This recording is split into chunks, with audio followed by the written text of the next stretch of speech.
जय माता दी, जय Shri Krishna, Radhe Radhe. Welcome to my channel friends. आज मैं आपको श्रावण मास की एकादशी, कृष्ण पक्ष की एकादशी, कामिका एकादशी की पूजा विधि बताऊंगी।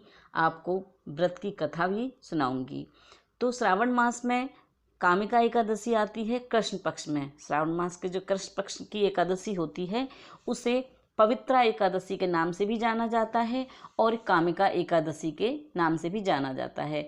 तो प्रातः स्नान आदि से निवृत्त होकर भगवान विष्णु की प्रतिमा को गंगा जल से स्नान कराकर फिर उनका पंचामृत से भी स्नान किया जाता है।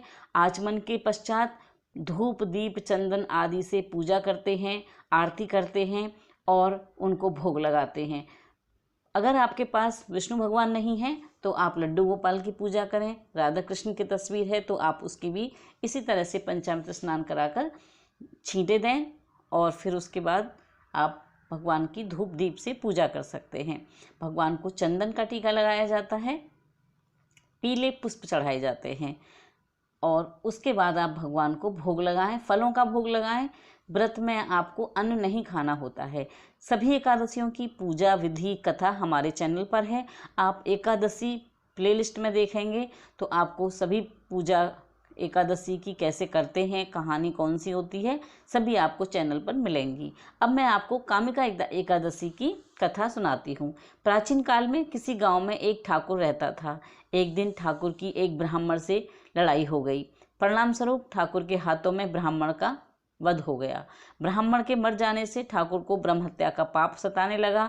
उसने ब्राह्मणों की 13वीं करनी चाहिए, किंतु गांव के ब्राह्मणों ने भोजन करने से मना कर दिया। तब ठाकुर ने गांव के ब्राह्मणों से ब्रह्म हत्या के पाप से छूटने का उपाय पूछा। ब्राह्मणों ने उसे कामिका एकादशी का व्रत करने की सलाह दी। ठाकुर ने वैसा ही किया। रात्रि में वह जब भगवान की प्रतिमा के पास शयन कर रहा था तो स्वप्न में भगवान ने दर्शन देकर उसे ब्रह्म हत्या के पाप से मुक्त कर दिया। इसके पश्चात ठाकुर ब्राह्मण की 13वीं करके ब्रह्म हत्या के पाप से मुक्त होकर विष्णु लोक में गमन कर गया। तो कामिका एकादशी का व्रत इस तरह से किया जाता है। ये कथा है कि कोई भी अगर हमारे हाथ से गलती से कुछ पाप हो जाता है, किसी की हत्या हो जाती है तो भगवान विष्णु हमें क्षमा कर देते हैं। एकादशियों के व्रत इसी तरह से हैं कि हमें अपने पापों से मुक्ति मिलती है। जाने अनजाने में हमसे जो भी पाप हो जाते हैं, भगवान श्री कृष्ण श्री हरि विष्णु भगवान हमें उनसे पापों से मुक्त करते हैं। तो मैंने आपको कामिका एकादशी की कथा सुना दी है। आरती उसी प्रकार है जो मैंने पहले बताई थी। एकादशी का भजन भी हमारे चैनल पर उपलब्ध है, आप वहां से देख सकते हैं। मैं आपको बता रही हूँ कामिका एकादशी की पूजा विधि के बारे में। आप वीडियो में देख रहे हैं कि किस तरह से भगवान की पूजा की जाती है। कामिका एकादशी हो या कोई भी एकादशी हो, उस दिन तुलसी नहीं तोड़नी चाहिए। भगवान को भोग लगाने के लिए एक दिन पहले ही तुलसा जी के दल को तोड़ लेना चाहिए। अगर आप मंजरी युक्त तुलसा जी भगवान को चढ़ाते हैं तो भगवान सहज ही स्वीकार करते हैं और प्रसन्न होते हैं, मनचाहा वर देते हैं।